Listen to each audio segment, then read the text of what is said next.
All right, welcome back to level 6 math today. I'm Mr. C, and today we're going to do Saxon math lesson number 43. Now there are two parts or two concepts to this lesson. We're going to do equivalent division problems, and then we're going to do finding unknown in fractions and decimals. These are both just the next step of lessons we've had in the past, but these are getting harder. And I think you've probably seen that in the last few lessons. We've started to ratchet up. These lessons are getting a little more difficult. Hopefully they're a little more fun because this is more like doing a puzzle and strategy now. This is pre-algebra, what we're starting to do at this point.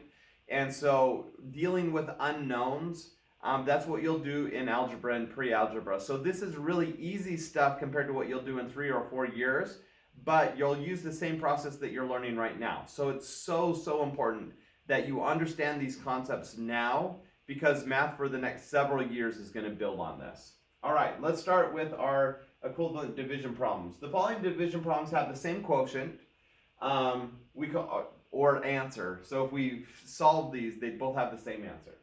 We call them equivalent division problems. Which one seems easier? Well, if we look at it, 700 divided by 14, it's hard for me to divide a number by 14 because when I learned the math facts, I only went up to 12.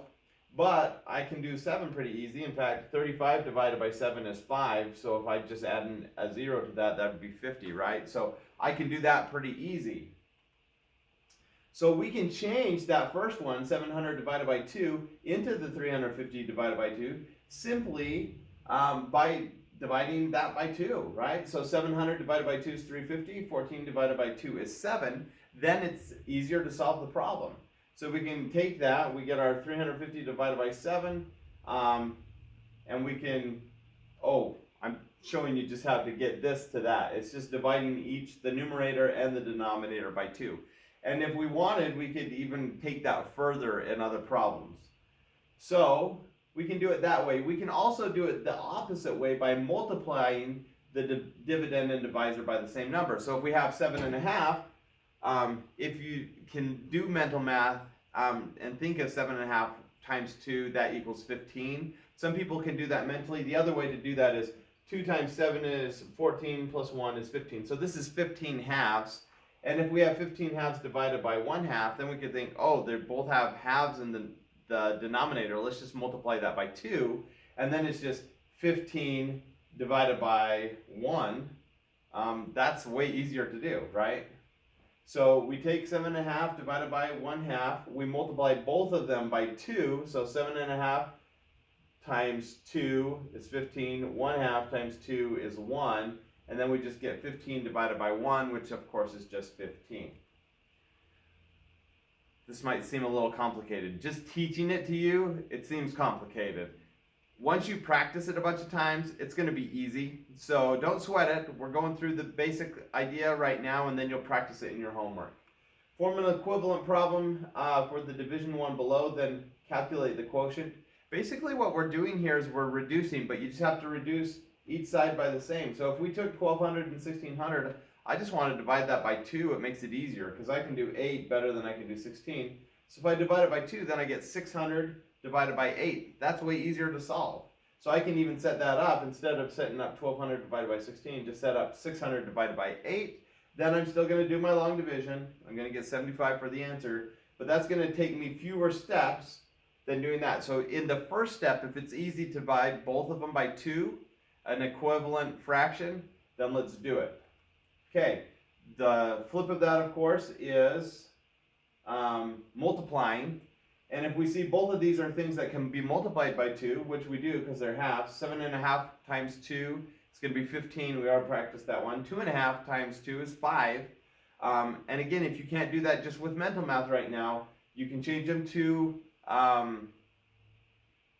mixed fractions. Is that what they're called? I always forget what they're called. Anyhow, 2 times 2 is 4 plus 1 is 5. So that's 5 halves. This is 15 halves. And then you multiply those by 2, and it's just 15 and 5. 15 divided by 5 is 3.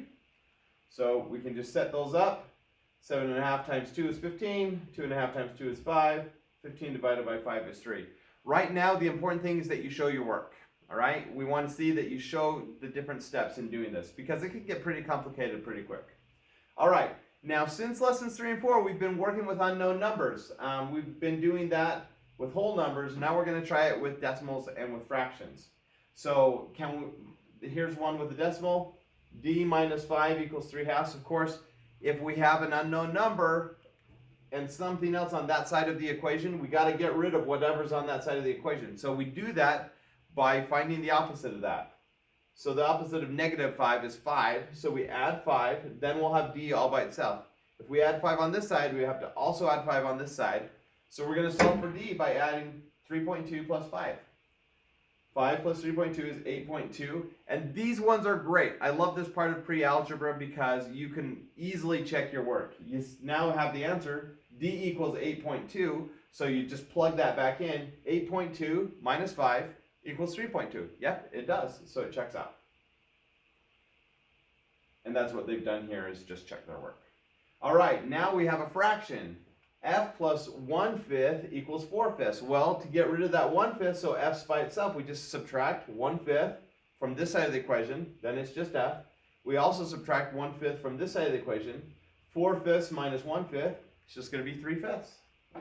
So we have that. We can check our work. 3/5 plus 1/5 equals 4/5. Yep, it checks out. Okay. Now, this one we haven't seen yet. This is a little more exciting because it's part of a letter. Now remember, anytime we have a fraction as part of something, to make it equal 1, we just have to multiply it by the reciprocal. Now, we did reciprocals like 10 lessons ago. Hopefully you've been practicing them since then. But this is a really easy problem if you're just going to multiply it by its reciprocal. So the reciprocal of 3/5 is 5/3. So we just multiply this side of the equation by 5/3, and that leaves us with just n, because the 5/3 and the 3/5 cancel out. Then on this side, we also have to multiply it by 5/3. 1 times 5/3 equals 5/3. So our answer is 5/3. 5/3 times 3/5 n, or times 3/5 equals 1. We know that is true because any fraction multiplied by its reciprocal equals 1. So we can check our work on that. And that will do it for today's lesson. This is a fun one. It's starting to get a little harder, but it's also really cool because it's easy to check your work to make sure you got it right. So these are the ones that once they click, math is going to be easy and fun. It just takes a little bit of practice. All right, good luck.